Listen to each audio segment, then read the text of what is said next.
আগামীকাল আসবে ইয়েস্টারডে। হ্যাঁ নিশ্চয়ই, আমি তো এখন বাংলাদেশের প্রিয়তমা হয়ে উঠেছি আর আশা করি বাংলাদেশের প্রিয়তমা হয়ে থাকবো। Thank you. গেল বছর কুরবানির ঈদে মুক্তি পায় তরুণ পরিচালক হিমেল আশরাফ পরিচালিত সিনেমা প্রিয়তমা।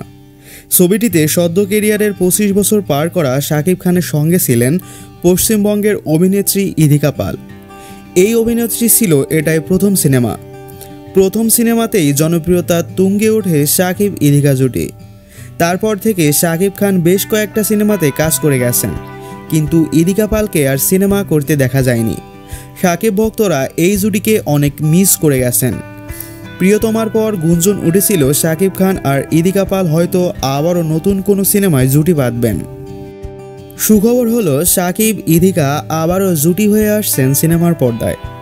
সিনেমাটি নির্মাণ করতে যাচ্ছেন তরুণ নাট্য পরিচালক মেহেদী হাসান হৃদয়।